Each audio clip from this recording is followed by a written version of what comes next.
Welcome to Easy English Talk, the podcast where we break down the complexities of speaking English fluently and help you build confidence in your communication skills.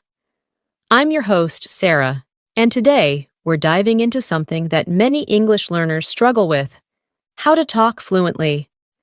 Whether you've been learning English for a few months or several years, fluency can sometimes feel like the most elusive goal. But by the end of this episode, you'll have concrete strategies to help you improve. Now, when we say fluency, what exactly are we talking about? Fluency isn't just about speaking fast or without mistakes. It's about being able to express yourself smoothly, understand others, and hold a conversation with ease. You know that feeling when you're trying to express something, but the words don't come quickly enough, and you get stuck. That's a common frustration, but it's one that you can overcome with practice, patience, and the right approach. So, whether you're preparing for an interview, want to engage in more meaningful conversations, or simply want to sound more natural, this podcast is for you. We'll cover everything from understanding native speakers to building your vocabulary and practicing consistently. What is fluency? Before we dive into tips and strategies, let's start by truly understanding what fluency means. Fluency is often misunderstood. People sometimes think that if they aren't speaking English perfectly, then they aren't fluent. But that's not true at all. Imagine you're having a conversation with someone in your native language. Do you always speak without pausing or making mistakes? Of course not. Even native speakers hesitate, correct themselves, and sometimes struggle to find the right words. The same thing applies to English. Fluency is more about flow. It's the ability to get your point across without breaking the rhythm of the conversation. It's okay to pause and think. It's natural. What you want to avoid is getting stuck in a way that disrupts communication. Think of it like driving a car. You may not always drive perfectly, but as long as you can move forward and stay on the road, you're getting to your destination. For example, let's take a common situation. You're at a coffee shop, and you want to order a drink. You know the vocabulary for what you want, but the person behind the counter speaks quickly. You freeze. This isn't about your English ability. It's about confidence and comfort with the language. You know the words, but fluency means being able to respond naturally even when things don't go as expected. The role of vocabulary in fluency. Now that we've cleared up what fluency is, let's talk about one of the building blocks of fluency: vocabulary. Having a wide vocabulary is like having a well-stocked toolbox. When you have the right words, you can express yourself more easily. But how do you go about building that toolbox? First, let's talk about the importance of context. Learning vocabulary in isolation isn't very effective. You might know the word meticulous, for example, but if you've never seen it used in a sentence, you won't know how to use it yourself. Let me give you a more concrete example. Imagine you're reading an article about someone who is very careful and pays attention to every little detail. The word meticulous might be used to describe that person's work ethic. Now, when you use this word in your own speech, you'll know that it refers to being very careful and thorough. This is far more helpful than just memorizing a list of words.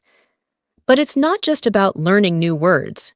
It's about practicing them in context. A study once found that people who learned words in sentences remembered 30% more vocabulary after a week than those who learned words in isolation. So, the next time you learn a new word, try using it in a sentence right away. The importance of practice and repetition. Let's move on to practice, which is probably the most crucial part of becoming fluent. It's one thing to know the words, but you need to practice speaking regularly to make those words flow naturally. Now, when I say practice, I don't mean just repeating sentences or phrases. I'm talking about meaningful, consistent practice. One great way to practice is through shadowing. Shadowing is when you listen to a native speaker and try to repeat exactly what they say in real time. It forces you to focus not just on the words, but on the rhythm and flow of the language. Let me give you an example of how you might use shadowing in your daily routine. Let's say you're watching a video of a native English speaker on YouTube. Instead of just passively watching, you pause after every sentence and repeat what the person is saying. This exercise helps you mimic the natural speed and intonation of native speakers. Over time, your speech will become more fluid and natural. A study on language learners showed that those who practice speaking for just 30 minutes a day improved their fluency by 40% in 3 months. That's a significant improvement, and it shows the power of consistent practice. Overcoming the fear of making mistakes. One of the biggest barriers to fluency isn't your vocabulary or grammar. It's fear. Fear of making mistakes, fear of sounding silly, or fear of being judged by others. But here's the truth. Everyone makes mistakes when learning a language. Even advanced learners stumble from time to time. I've worked with many learners who were afraid to speak because they didn't want to say something wrong. But the truth is, the more you speak, the more confident you'll become. Mistakes are part of the learning process. In fact, they're essential. If you're not making mistakes, you're not challenging yourself enough. Let me share a story of a friend who was learning Spanish. He was terrified of making mistakes, so he would hardly speak in conversations. But once he started pushing past that fear and speaking more, his fluency improved dramatically. He realized that people didn't care if he made mistakes. They were just happy he was trying to communicate. So here's my advice. Embrace your mistakes. See them as opportunities to learn and improve. You'll find that your fluency improves much faster when you stop being afraid of getting things wrong. The power of listening to native speakers. Finally, let's talk about the power of listening. If you want to speak fluently, you have to listen fluently. This means exposing yourself to native speakers as much as possible. The more you listen to how native speakers talk, the more familiar you'll become with the natural flow of the language. I recommend finding a podcast, TV show, or YouTube channel that interests you and listening to it regularly. It doesn't have to be an educational show. Even entertainment works because the goal is to get used to the rhythm and vocabulary of native speech. Take my own YouTube channel, Easy English Talk, as an example. We focus on real conversations and dialogues, so you can hear how English is spoken naturally.